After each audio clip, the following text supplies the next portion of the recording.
Bad economic news for Illinois comes again. Meanwhile, who's in charge and who's responsible? We talk about it next on Capitol View.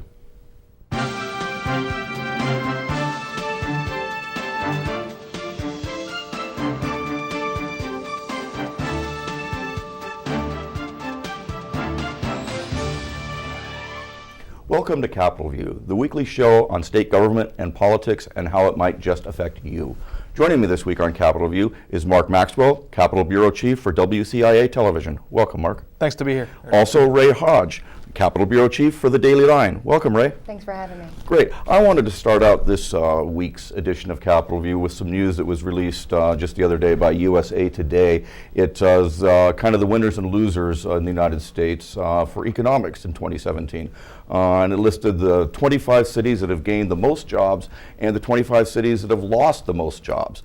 And the loser, Illinois, figured very much prominently.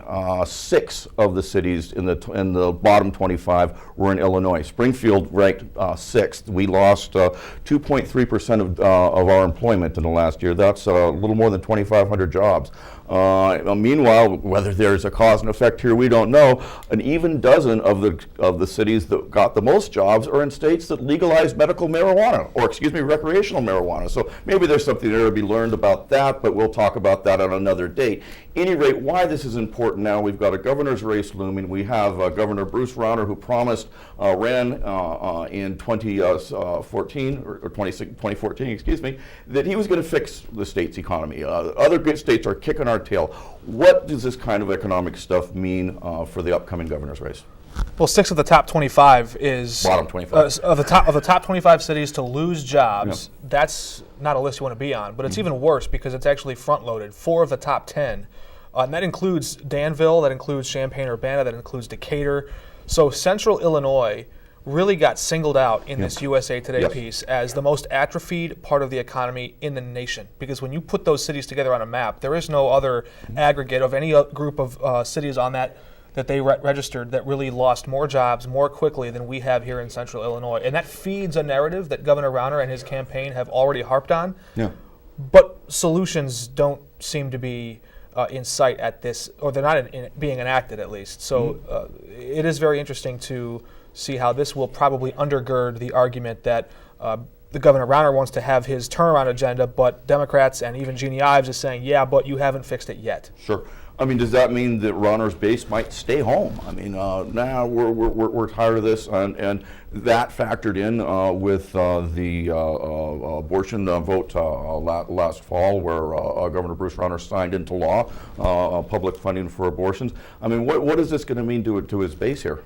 It's really all about what solutions you're putting into place for that particular core group of employed people, right? So when you're looking at agricultural and industrial areas, particularly as they start to go into the southern and central parts of the state, you have to consider some of the main driving forces for agricultural loss. We came off of a commodities boom and it turned into a commodities bust. That's lasted for about 4 years, and with the middle November projections coming out from the USDA saying, hey, our grain prices are going to continue to be low, this is obviously creating a bigger and bigger problem for the agricultural sector. Now, on one hand, you've got a situation, if you're Bruce Rauner, you can come back to those communities and you can say, hey, I just put in emergency provisions to help out on the grain prices, right? Now, if you're Jeannie Ives, are you able to say anything, sort of similar to that? So when we're looking at, Southern Illinois, when we're looking at Central Illinois, when we're looking at heavily farming communities that tend to move conservative, it's more important, as USA Today might even point out, to not just look at this as an ideology issue and not just look at just as a social issue, but what solutions have you brought for farmers? What solutions have you brought for post-industrial areas? On that front, Rauner at least has one piece of information that he can share or really campaign on, and that's his farm reduction or his farm support issues. The bad economy is bad for the incumbent, and that's usually the rule of thumb. The trick there is that Governor Rauner will say, Mike Madigan's the incumbent. He's been here longer, these are his policies, and I have given you a clear-cut agenda. All those big points that he talks about, term limits, fare maps, those things, but also cutting workers' comp rates, reducing property taxes. He has not been able to do those yet. So his promise is sort of a 2 for the price of 1 in this election. To get Rauner's agenda, he says, elect me and, by the way, fire Mike Madigan. So that's a 2 for 1, right? You've got to actually flip 9 seats in the House and reelect a vulnerable incumbent just to get what Rauner's asking for. And so voters have to take a hard look and say, can we do that, 1? And 2, if we do, will it come to fruition? Can he get away again? Because he's got a budget message coming up. He's infamous for not having put forth a real budget. It's a pretend budget that was never balanced, and he's been in a reactive mode in terms of bring me something and I'll say yay or nay. Can he do that again? Well, he most certainly. You don't want to make predictions, but he. What would you do if you were him? Well, that's a different question. What people in his office and the signals that are coming out are saying, and if you listen to the budget negotiators, the people that are in the room, it doesn't look promising. It looks like this is going to be round 2 of the budget battle, and it will most certainly fuel a lot of the stories coming out of Springfield, and probably Governor Rauner is confident that he can win an election if the economy is the top issue. He's still confident in that. So if the budget becomes the problem and people are frustrated with what's going on, I think both sides see they can use that to their advantage. Governor Rauner is one of those sides that holds a card in the negotiation. So if he says we're going to prolong this budget battle yet again and dive right back into the middle of it, well, he'll get that fight. Sure, but it is the governor's constitutional duty to present to the legislature a balanced budget. Now, that's never really happened. He claims he's done it.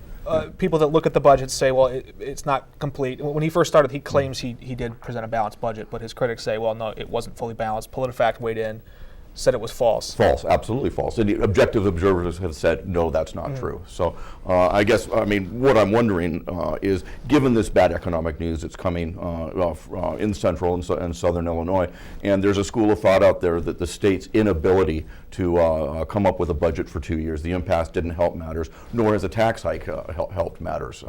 If we end up in another budget limbo, who knows, I'm not an economist, but it wouldn't seem to really help the chances of the economy bouncing back from where it's at right now. And what people tend to take for granted in discussing budget and its impact on the upcoming election and things like that is everyone sort of comes with this assumption that once the budget was passed and the comptroller started cutting checks, things were okay. What people don't realize is that, as you're going to these these government agencies and their board meetings, their financial projections, whether you're doing that or whether you're listening very closely to the stakeholders and committees, what you're seeing is that there's still a lot of bodies of people who are representing these districts and who are a part of these districts, stakeholders in key voting districts who are trying desperately to get their FY15, 16, and 17 bills covered and bring themselves back up to speed. So if there is another budget impasse, it will not only, as we all would imagine, affect this year and the next year, but it would affect their ability to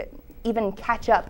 Lingering pockets of votes and constituents would find themselves pretty heavily affected, perhaps in ways that other sectors aren't. Yeah, let's talk about, this does affect real people in real ways, and if we could move on a little bit, and it's perhaps just tangentially affected here with money issues, the Veterans Home situation out in Quincy, Illinois, a third outbreak of Legionnaire's disease since 2015, since Governor Rauner was in office. He's really getting socked hard by his critics on the Democratic side about, you didn't handle this properly. He's got angry families that are grieving.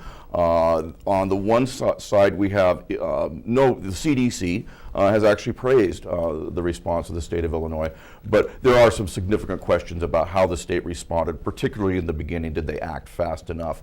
How much of an issue do you think this is going to be for Rauner going forward? Is this going to stick to him? Is there going to be able to somehow say, no, this is just bad breaks, unlucky stuff, we did the best we could, and nobody can, this is just 20/20 hindsight? There are some clues to be found in the governor's response, which was swift, and he took it seriously. He came out and said, I'm deeply concerned. He also tried to say this isn't exclusive to Illinois. His statement said, if you read it carefully, it said, Legionnaires is not just a problem in Illinois, but also in the United States. Correct. That seems to say it could happen anywhere. That's fair, but how did you respond to it? And this is where it's getting political. If we press pause on that for a moment, there still is time to react now, because according to the coroner there in Quincy, the most recent death of an 88-year-old Korean War veteran was due to Legionnaires. Sure. The state disagrees, so there's going to have to be an investigation. Someone's going to have to rule and say whether or not that was, in fact, a revival of that outbreak, of that bacteria. And if that's the case, if Legionnaires is still an active threat, well then the state of Illinois, under Governor Rauner's leadership, does need to act quickly forget the politics, but to take care of the people who live in that home. But in point of fact, yeah, I mean, there's controversy, there's a disagreement about whether this latest death was Legionnaires or something else, but there was, in fact, an outbreak of Legionnaires in September. There's no question about that. Whether somebody actually died this time, we don't know. The bulk of the deaths, I believe an even dozen of them, occurred in the initial outbreak in the summer, late summer of 2015. And according to the reports from WBEZ radio, one gentleman, it took a fair amount of time after he began exhibiting symptoms, before they got him on antibiotics. He ultimately died. Another woman perished and was not discovered for a couple, 3 days. And that's the kind of headline you don't want. On the other hand, again, we're not seeing doctors and a lot of MDs, and this, again, the CDC praised them. We're getting criticism by Duckworth, by Durbin, by Pritzker, by Ives, by political folks. What does that mean, if anything? I mean, is it okay to be scoring political points on an issue like this? Well, I've never seen a campaign respond more swiftly to this. The very next morning, that story published, I think, 8:30 on a Tuesday night. Wednesday absolutely. morning, Fast. the Pritzker campaign was out there with a full press conference in the middle of Chicago and saying Governor Rauner needs to act, we need to see more. So it's clear J.B. Pritzker wants this to be Governor Rauner's Benghazi. Sure. There are dead veterans, and someone has to pay. He called for someone to be fired. He has then followed up the next day with a Freedom of Information Act request saying, Governor, turn over all documentation, all communication, all emails between your staff and the Department of Veterans Affairs. We want to see what happened, when did you know? He's making clear that he's going to prosecute this sitting governor for a problem that he lays squarely at his feet. Now, Governor Rauner has said, look, we did the right thing, but there's going to be an examination. The Senate is already calling for an audit, and people are going to be looking very closely at this to see, was somebody singularly responsible? Did the chain of command break down? What happened? Veterans died. Families are now suing the state. So a court is going to take a look at this. It's a story Well, that it's has... the court of claims, which is kind of, in a sense, kind of a pretend court in some form or fashion. Sure, but it's still a story that's going to be adjudicated, and we're going to learn a lot more about what broke down when and what active repairs took place. Yeah, I mean, what do you do if you can't fix the place? I mean, you know, this is apparently somewhat unprecedented in U.S. history, where you've had 3 outbreaks of Legionnaire's disease in the same facility. And they have, in fact, replaced the water treatment plant. They've put in all kinds of filtration systems. There's no dispute or no argument that they are testing perhaps more aggressively than any other place in the state, if in fact, as aggressively as any place ever has tested for the presence of Legionnaire's bacteria, but it still keeps happening. Does it become a budget issue at some point? You close the place down. There's been calls, we'll move the veterans someplace else. Well, they're frail folks, some of them. And in fact, the gentleman whose family did move him after this outbreak died 3 months later. And so, you know, it seems like a real sticky thing that no matter what the governor does, he's going to be open to criticism. He will be. There's really no easy answer to this, just as you're saying. And it's not something that I think will stay isolated to the single incidence of veterans. I think that this is going to start reflecting more broadly on the treatment of long-term care and how it's kind of dealt with Medicaid issues so far. And yet, as you say, I think it will turn into a budget issue, particularly with the Medicaid contract. And as we get more into that, the long-term care facilities have already started talking about this, the risks that are presented with the future contract kind of coming into place. So we're going to see more conversation moving beyond simply medically frail veterans to medically frail residents in the state in general, because it is going to be a budget issue. It is going to be about bringing in expertise. It is going to be about spending money and investing on people who are very vulnerable in the midst of this and whose caretaking industry has suffered tremendously. Sure, and you know, and it's not a really good time. I mean, especially given Rauner's past history before he became governor. He is as a venture capitalist, he had invested in some nursing homes that didn't have the greatest record, and so in Florida, right? In Florida, yeah. One note on this veterans thing, if I may, too. Sure. There does seem to be a question about the actual management. One of the most tragic parts of that deep expose, if you haven't seen it, go read it, from Dave McKinney and Tony Arnold at WBEZ. But there was someone called to check on their parent. I believe it was their mother. That was a gentleman in Springfield. And called the home, wanted to see how his mom was doing, and he was told, your mom's okay. She was already dead. She was already dead. And he didn't find out for another 2 days. Now, it's unlikely that the person who fielded that phone call called the governor and said, hey, is it okay if I tell this person their mom's dead? right? I don't know how you connect that to the governor. Yeah. So it seems there's a management issue at some point or a communication problem. What caused that delay? Well, absolutely. I mean, so there's yeah. other questions that while some politicos will try and tie this all to the governor, there are other questions about what's going on in the management, and ultimately that is responsible. The governor hires those people, appoints the director of the Illinois Department of Veterans Affairs at least, and that's an important thing to look at too. But if there was mismanagement going on at a place that, remember, the VA hospitals all over the country have been experiencing long wait times, and that issue is also something that really gets voters' rage and their ire up, because they want to see the people that have laid down their life for us treated with the utmost care and respect when they come back home. Yeah. And so if there was a problem on that site, on that location, there will be calls for that person to be fired. So there will be an investigation for sure. And that's an excellent point. I mean, the question at some point becomes, what could the governor reasonably have done differently than what the governor did? And that's precisely the point in some respect, which is there's that, the person who called, mom was already dead. You have the other instance of the gentleman who had 103-degree fever after they knew that Legionnaires had broken out. He wasn't the first patient, and it took him something like in excess of a week to get him on life-saving antibiotics that his life ultimately wasn't saved. So who was responsible for those decisions, and how have they been held accountable? And that's something I think is, regardless of how you feel about, well, these are the bad breaks, this is an unprecedented sort of thing with Legionnaire's disease that hasn't been seen previously. Those sorts of questions are ones that I think are absolutely are going to come to bear. The blame game is where it gets really ugly too. Rich Miller reported that the night after this story broke out, Darlene Sanger, who is the House Legislative Liaison for Governor Rauner, she's running for comptroller. Yeah. Rich Miller reported that she sent an email to the Rauner administration and advised them to pin the blame for this on Tammy Duckworth, the U.S. Senator who used to head the Department of Veterans Affairs. So if that's true, if Rich Miller in his reporting is true, you have a politician trying to smear a former wounded veteran with the bodies of dead veterans, and this just gets very ugly and hard for a lot of people to comprehend. People are just going to be disenfranchised, I think, with the tenor of this fight over who's to blame, but it will be interesting. Absolutely. Well, and speaking, I mean, the veterans are not the only folks who are in a position of needing help from the state to live decent and good lives. We also have the issue of Medicaid that's coming. Talk to us about that. I mean, where are we at in terms of cuts? We've got this issue with the consultant that was hired on a no-bid contract. That contract has been terminated. How's Bruce Rauner handling this one, and what are his chances for success? Well, go ahead, but you've been crushing it, Mark. Go ahead with the contract. Okay, so there's two different discussions here. Yeah. First of all, there is Governor Rauner's pursuit of a massive Medicaid overhaul. Right now, about 65% of Medicaid patients are on what's called managed care. If you have private insurance through your employer, it's very much like HMO. So these private insurance companies come to you, the patient, and help you remember to take your pills on time, go to your doctor's office on time. They help negotiate prices with your provider. They do a lot of things that, frankly, are quite helpful. Most people that are on HMO or managed care, they like it. So the governor wants to increase that. That's part of his goal. To do that, there are 12 different providers in the state of Illinois currently that do that across the state.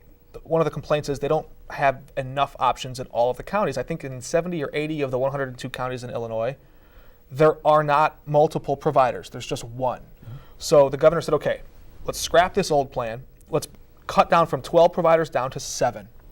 And those 7 will have to provide 5 of them in all 102 counties. All 7 of them will be available in Cook County and the Chicago area, where you have a lot of the concentration of the people. Okay, well, that's reasonable. But what happened in the process is, right now we're spending $9 billion a year on this Medicaid managed care. Under the new contract, after a series of stumbles, the Department of Healthcare and Family Services finally came out and said, okay, our final number we're going to spend a year is $15 billion. Well, hold on a minute, that's a huge jump in cost. So where's that money going? They said, well, we're going to increase the enrollment and how many people partake. Okay, by how much? The first figure was 28%. Well, $9 billion to $15 billion is a lot bigger than a 28% jump. So I'm not using graphics here, but if you can follow the math. Yeah. At a recent hearing that was in Chicago, Director Norwood from the Department of Healthcare and Family Services said actually enrollment is lower right now than it usually is, so that jump will be 42%. So with some basic math, even at that jump, if it was a commensurate per patient cost, it would be $12.7 billion, not 15. So what we do have, however, is, and this is something that we were reminded of at the most recent House Appropriations Human Services Committee, chaired by Representative Greg Harris, where we did see HFS Director Felicia Norwood speaking to this. What we did hear is that $15 billion figure is something that we've seen coming as a state.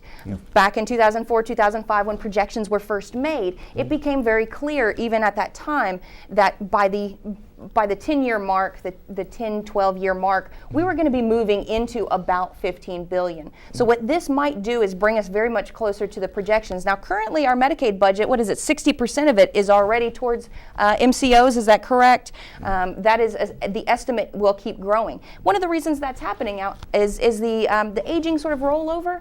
A lot of members are just moving closer to the MCOs as a form of managed care, and a lot of them are getting moved over. So it's a wave that's happening, right? It's going to happen whether or not we really want it to, or whether there's other options. That MCO increase is happening not just here in Illinois, but in other areas as well. Sure. So it's how we handle it that's really going to start coming into play.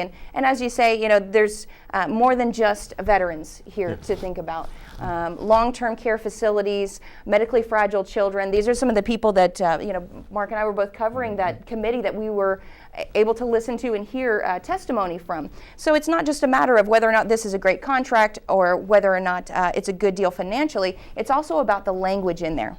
And that's really the key pivot on taking care of vulnerable people in this situation, because what we saw was that we had long-term care providers for nursing homes, as well as care providers for very medically fragile children who have trachs and need vaporizers. And what they're saying is, we're having a hard time already, and under this contract, it's very possible that we could be saddled with residents that we are not equipped for. So, if you've got aging family members, you're probably aware of things like bed sores and wound care. Yeah. Specialized nurses, for example, are usually the ones that take care of wound issues. Yeah. So if you're getting people who have a lot of wound care treatment issues into your facility, all of a sudden you've got to magically pull out of your hat sponges, nurses, medicines, special equipment. And these are things that our medical equipment provider associations, who also testified there, said, quite simply, we don't know if we have all of what we need in order to get you this equipment. Yeah. So the language in here on how these residents are going to be treated, how they're going to be placed, is very unclear. And what these vulnerable groups and their representatives are asking for is, hey, time out, can we get a meeting? One of the most interesting things about that is that HFS Director Felicia Norwood, according to these advocates, hasn't yet taken a meeting with them.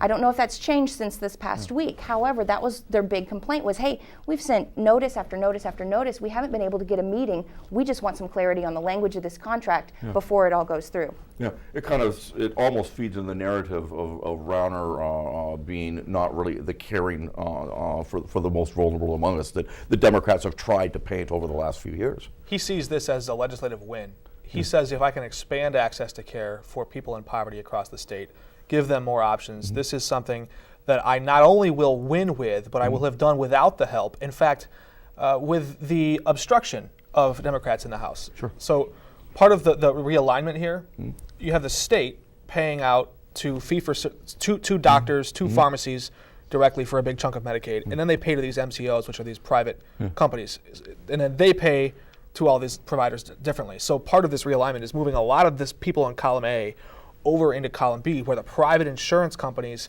receive payment from the state. If there's a budget battle, they're not being paid by the state, but still paying out and collecting on that interest. So these private insurance companies are getting we're outsourcing a larger portion of our Medicaid population to private insurance companies under this plan. Yeah. Governor Rauner believes that will work. There's a fight to stop him. You mentioned a minute ago a consulting contract. Right. That's a lot of the people who have been very intrigued by this. McKinsey and Company got hired by HFS to basically say, okay, you're going to give out the largest contract in state history worth a 4-year total of $63 billion.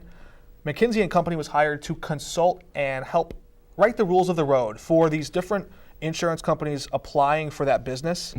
McKinsey and Company helped write that, so that way there was a guardrail and the state would not falter or go into this place where they'd be out of compliance with court orders and consent decrees. And so their argument was, we need their consulting so that we don't have to get dragged back into court being accused of not providing care for poor, sick kids.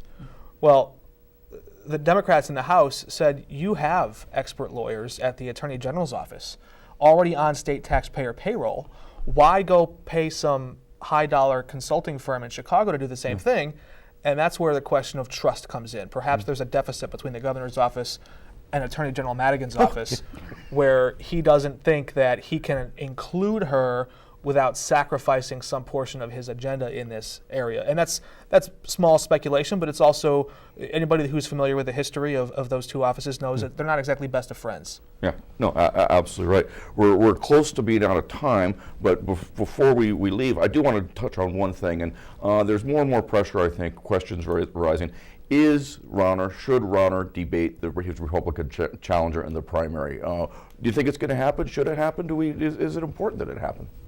Oh, it's my opinion that there should always be as much possible debate as you can get. You want to see who's going to adopt whose planks, who's going to raise some really questionable stuff, and I think there's no better way to do it than to get everybody on a stage. So why is he playing coy? We want that. We want that. Yeah. I think the citizenry rightfully wants that. Governor Rauner and his strategists look at this, and I think it's very unlikely we see him engage with Jeannie Ives directly, certainly through the holidays, probably not until Valentine's Day, about a month before the primary. And if at that point, in their minds, she's proven herself worthy of a response, they might engage. But what they have to consider from a political strategy perspective is every time the governor engages with her, he puts the spotlight on her. He builds her name recognition, he builds her profile.